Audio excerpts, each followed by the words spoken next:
Okay, so what I want to do today is talk about the two MIDI mix functions that are in Preferences and in the Functions menu of the media player. And so let's first talk about this function here. So in Preferences, you have this option called midifile Save Mix.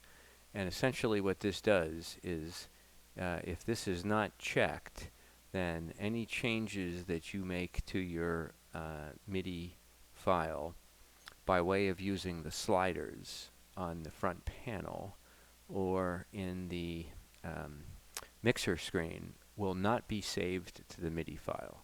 So it is not saved to the MIDI file. That's very important. So let me show you very quickly. So as you can see, it's not checked. So if I go into a MIDI file and I take a look at it, you'll see here, let's look at track 5. Track 5 is set at 60, right? So I will go ahead and I will increase track 60 to 90. Press save, global, yes. So I saved it to 90, right? Now I will go ahead and take a look at it. Well, let me just load something else here to get something loaded, okay?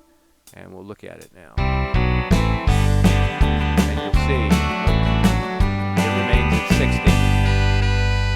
So it has not changed. So if you want to be able to change your volumes on your MIDI file, the first thing that you have to do is to make sure that the Save Midi Mix in Preferences is enabled. So we'll go over here. One more time, we'll take a look at that. Boom, now we'll enable it, right? Now we'll do the same test again. We will go ahead and we will play that MIDI file. Okay, should be at 60. And it's at 60. Now this time what I'm going to do is I'm going to lower it to 15. Now I'll go ahead and save it. Okay, and now we'll take a look at it again. Load something else real quick. Look at this. And it should be set at 15. So we're going to go take a look. You'll see that it's set at 15. So that worked. So that's how that function works. So it's related to what's saved to the MIDI file and whether it is or it is not. Now, the other function is this one here in Media. When you go in to play the MIDI file, you'll see here that you got function, and then we have something called MIDI Mix. Now what this does is this is based on the recall of the file. This has nothing to do with saving it.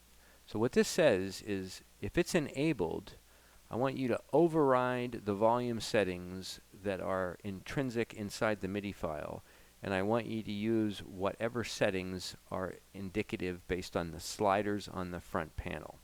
So for example, if the MIDI file says I want to play at 30, but my slider is set at 127, when the MIDI file is loaded, it will play at 127. If this is off, then when the MIDI file is loaded, it will play at whatever volume it was saved at, irregardless of what the slider button is. So again, let me demonstrate. So with MIDI Mix off, it's going to recall the volume that's saved, right? So if we go into Media and we go to that file again, whoops, sorry about that. Oh, turn that off, okay. We load that file and we take a look at it, right? You'll see that it's at 15, okay? So I'm going to go ahead and I'm going to change it to 20. Actually, I'm going to change it to, I'm going to raise it up. I'm going to change it to 100. And I'll save it. Okay, so it's at 100, but my volume slider for my chords is set very low. Okay, so now when I go back and I load that MIDI file, because I forgot how we set the function button, I got to take a look. Okay, because the MIDI mix button is off, it's going to load the 100 from the file. Okay, so let's take a look. So we reload it. And there's the 100 from the file. Okay. Now, if the let's go back in. If the function button MIDI mix in function is on, what that's going to do now is it's going to say, hey, I don't care what has been saved in the MIDI file. I'm going to load it and use the values that the sliders on the front panel make. So for example, my slider on the front panel for my chord track is low. I don't know where it's at. It's probably about 30. So it should pull that value in instead of the higher value that we currently have. So let's look at it. So we see, if we go into Mixer, it's set at, well, it's because I changed it. Let's reload it again. So let's go ahead and reload it. Let's see, go back here. Function, turn it off. Okay, now if we reload it, boom, boom, and look at it. Okay, it's set at 100.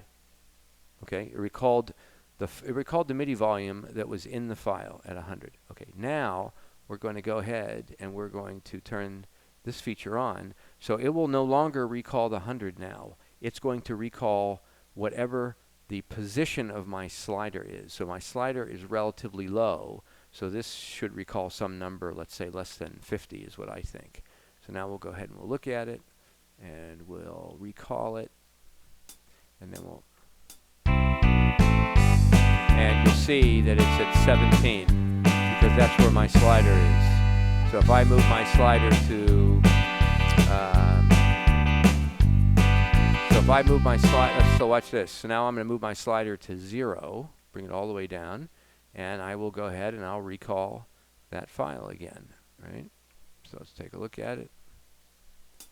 And you'll see that it's set at 0. Right? That's because my slider on my front panel is set at 0. If I don't want it to use the sliders on the front panel and I want it to use the volume that's inside the MIDI file, then what I would do is I would go ahead and I would go into Functions and I would turn that off.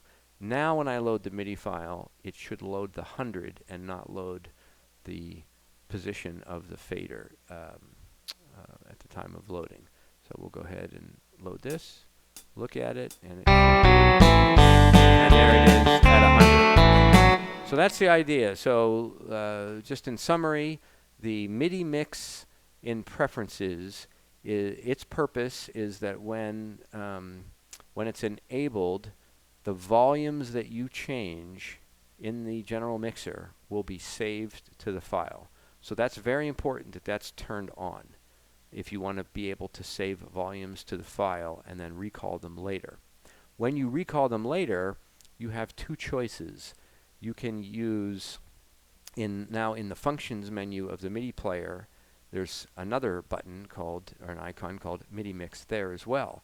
And that one is used only for recall. So if that is not enabled or not yellow, then when you recall a MIDI file, it will use whatever volume is inside the MIDI file or what you saved last.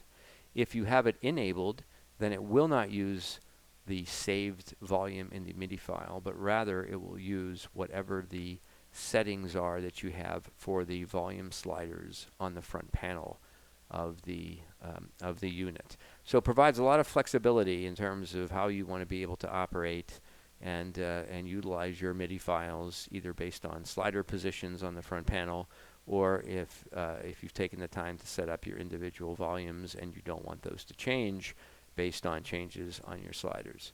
So I hope that's a little bit clearer. It's a very it's a complicated subject because there's obviously two features, two buttons, and they're interrelated to each other. So I hope that helps a little bit.